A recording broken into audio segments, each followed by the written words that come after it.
ഇപ്പോൾ ഫേസ്ബുക്കിൽ നമ്മൾ പ്രൊഫൈൽ ഫോട്ടോ ആഡ് ചെയ്യുന്ന സമയത്ത് പ്രൊഫൈൽ ഫോട്ടോ സെറ്റ് ചെയ്യുമ്പോൾ ചിലപ്പം നമ്മൾ വിചാരിച്ച ഭാഗത്തായിരിക്കില്ല സൂം ചെയ്ത് കിടക്കുന്നത്.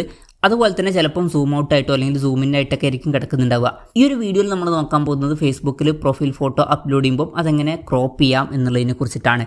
അതിന് വേണ്ടിയിട്ട് ഫേസ്ബുക്ക് ആപ്ലിക്കേഷൻ ഓപ്പൺ ചെയ്യുക. ഓപ്പൺ ചെയ്ത് കഴിഞ്ഞാൽ മുകളിൽ 3 ലൈൻസ് കാണാൻ പറ്റും, അതിൽ ക്ലിക്ക് ചെയ്യുക. അതിൽ ക്ലിക്ക് ചെയ്യുകയാണെന്നുണ്ടെങ്കിൽ നിങ്ങളുടെ പ്രൊഫൈലിൻ്റെ പേര് ഇവിടെ കാണാൻ പറ്റും, അതിൽ ക്ലിക്ക് ചെയ്യുക. അതിൽ ക്ലിക്ക് ചെയ്താൽ നിങ്ങളുടെ പ്രൊഫൈലിൽ നിങ്ങൾ എത്തുന്നതായിരിക്കും.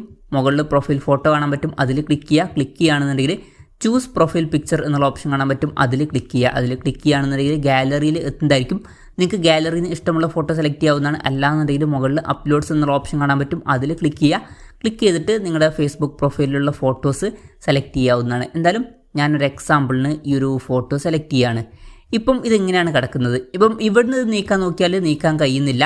ഇനി ക്രോപ്പ് ചെയ്യണമെന്നുണ്ടെങ്കിൽ ഇവിടെ ഇങ്ങനെ ഒരു ബട്ടൺ കാണാൻ പറ്റും, അതിൽ ക്ലിക്ക് ചെയ്യുക. ക്ലിക്ക് ചെയ്തിട്ട് നമുക്ക് ഇഷ്ടമുള്ള പോലെ ക്രോപ്പ് ചെയ്യാവുന്നതാണ്. ഇപ്പോൾ 2 വിരൽ ഉപയോഗിച്ചിട്ട് സൂം ഔട്ടും സൂം ഇന്നൊക്കെ ചെയ്യാവുന്നതാണ്. ഇപ്പോൾ ഞാൻ ഈ ഒരു രീതിയിൽ വെക്കുകയാണ്. ഇനി ഇത് അങ്ങോട്ടും ഇങ്ങോട്ടൊക്കെ നീക്കണമെന്നുണ്ടെങ്കിൽ ജസ്റ്റ് അങ്ങോട്ടും ഇങ്ങോട്ടൊക്കെ നീക്കാവുന്നതാണ്. എന്തായാലും ഈ ഒരു ക്രോപ്പിംഗ് കാര്യങ്ങളൊക്കെ കഴിഞ്ഞാൽ ഡൺ ബട്ടണിൽ ക്ലിക്ക് ചെയ്യുക. അപ്പോൾ നിങ്ങൾക്ക് ഇഷ്ടമുള്ള പോലെ ഇത് ക്രോപ്പ് ചെയ്യാവുന്നതാണ്. എന്തായാലും അത് കഴിഞ്ഞിട്ട് ഇത് പ്രൊഫൈൽ ഫോട്ടോ ആയിട്ട് സെറ്റ് ചെയ്യാനാണെന്നുണ്ടെങ്കിൽ സേവ് ബട്ടണിൽ ക്ലിക്ക് ചെയ്യുക. ക്ലിക്ക് ചെയ്യുകയാണെന്നുണ്ടെങ്കിൽ ആ ഒരു പ്രൊഫൈൽ ഫോട്ടോ സെറ്റ് ആവുന്നതായിരിക്കും. അപ്പം ഇങ്ങനെ നമുക്ക് വളരെ സിമ്പിളായിട്ട് ഫേസ്ബുക്കിൽ പ്രൊഫൈൽ ഫോട്ടോ അപ്ലോഡ് ചെയ്യുന്നതിന് മുമ്പ് അത് ക്രോപ്പ് ചെയ്യാവുന്നതാണ്. ഈ ഒരു വീഡിയോ നിങ്ങൾക്ക് യൂസ്ഫുൾ ആയി എന്ന് വിചാരിക്കുന്നു. എന്തായാലും ഈ ഒരു വീഡിയോ പറ്റിയിട്ടുള്ള നിങ്ങളുടെ ജെന്യൂൻ ആയിട്ടുള്ള അഭിപ്രായം ജസ്റ്റ് ഒന്ന് കമൻറ്റ് ചെയ്യുക. അതുപോലെ തന്നെ ഇതുപോലുള്ള വീഡിയോസ് ഇനിയും കാണാൻ താല്പര്യമുണ്ടെന്നുണ്ടെങ്കിൽ ഈ ചാനൽ സബ്സ്ക്രൈബ് ചെയ്യാവുന്നതാണ്.